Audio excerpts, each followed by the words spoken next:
Kani man jud ta kadungog mga gaw sa gitawag natong suganong mga politiko or seasoned politicians dinha sa probinsya sa Cebu. Pero kani isa ni sa mga batan-on nga mudagan og usab re-election ba? Ang atong guest karong hapon kay si Talisay City Mayor Gerald Anthony Samsam Gulyas Jr. mudagan og usab iyahan ning katapusang termino. Hi, Mayor.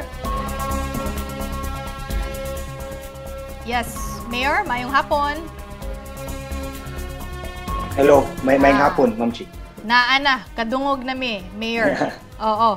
Mayor, katong kuan ba? Isugod na nato, katong nakadaog ka, Mayor ba, sa imuhang second term, niingon ka nga, ganahan ka mas mo concentrate sa social services imbis sa pagpauswag or pagpa-develop ba sa Talisay. Kumusta naman ang paghimo ani, Mayor? Actually, it's a combination of daghan mga butang. As far as sa pundo sa syudad sa Talisay, concentrated gid sa social services, kanang libre ang lungon, libre mamatay, libre ang hospital, libre ang medisina, libre ang laboratory, and ang mga tabang nato sa tuang mga katawhan. But ang atuang mga infrastructure projects, we try to connect. I was a congressman before ko nahimong mayor, mo nang makakonekta sa mga senators, mga congressmen, and the national government para mabutang sa national budget ato ang mga infrastructure programs na dili na to mabutang para ang pundo sa Talisay ma-concentrated sa free education, free social services, and etc. Unya, Mayor, karong mudaga naman sad ka, mao ba ni gihapon ang imong platform or naanay na usab gamay? Actually, ang ako ra yung giingon sa katawhan, no, is more on unsay ato ang ma-continue and ma-expand na services nato nang nahatag karon. Of course, a lot has to be done. Walay perpekto na gobyerno, but at the end of the day, kanang ato ra ipakita sa tao na sa 365 days a year, 3 years na itong termino, dili ra ta mo kampanya sa 45 kaadlaw, but treat the 3 years na naglingkod ta na magpakita na angay ta makabalik. And ang tao na may decision in the end. Okay.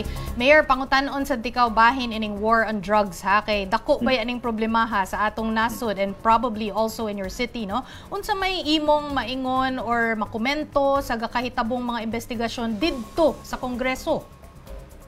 I cannot talk in behalf of Congress because I can only talk about the programs I have in the city of Talisay. Oh, sige, kanat na lang, Mayor. We have created Oplan Limpyo Talisay. It's a 4-phase approach on how to deal with illegal drugs. Number 1 gayon is ang continuous na relentless drug operations na atong suportahan ng kapulisan na manakop og mga drug traders o kanang mamaligya og mga drugs. During our term, I said it in my SOCA, 320 million worth of shabu na ang nadakpan since 2019 paglingkod ako. Number 2 is mangayo gyud tagtabang sa komunidad. So ang ato ang City of Talisay Police mauna siya ang nahatagan og daghang award sa region as best in community PCR, community relations, kay imposible magpadayon. We are winning a winless war kung magsigira tagdakop. Dapat mangayo tagtabang sa komunidad na mutabang sa gobyerno. So natay mga program sa komunidad na mutabang sila. So naghimo tag mga barangay defenders, mga supporters sa kapulisan para sila na say musumbong og mga assets sa atong kapulisan on the ground. Yan ang katulo, natay drug rehabilitation program. Dapat naay programa ang gobyerno sa mga tao na gusto mag-usab.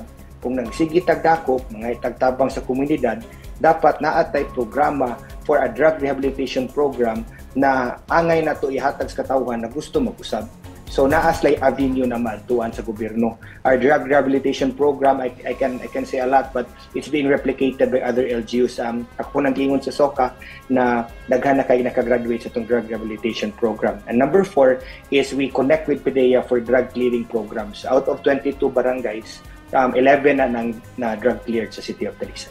Bisig yung kay ka, Mayor. Mayor, napakoy pangutana nimo. Niingon man ka ba nga ang Talisay diha gyud bakitan or matilawan ang pinakalami or the best lechon sa Pilipinas.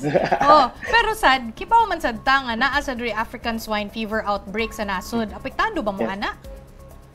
Actually, sa Talisay more on mangluto mi og lechon.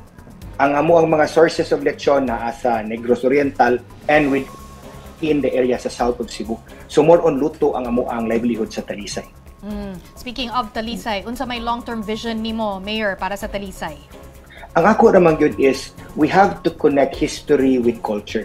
Ang history sa Talisay, of course, naatay mga daghan kayong mga history diri as far as how we helped liberate Cebu during the war. Kay diri man nilanding ang mga Amerikano pag-liberate nila sa Cebu during the war. Ang ako na lang is how do we connect history, culture into one big package na pwede na tumabuhat sa Talisay. So pwede ka mo ari, mag-iskot ta sa gubat sa una, mag-iskot ta sa bravery of the Cuatro Aliños, and pwede sad ka sa mga senses na to na makatilaw sa kagleksyon sa Talisay. Daghan man kayo mga tourist spots in the south of Cebu. We just want to be part of that as a gateway to the south of Cebu. Daghan kayong salamat sa imong time ha, si Talisay Mayor Samsam Gulyas. Good luck po sa inyo, Mayor.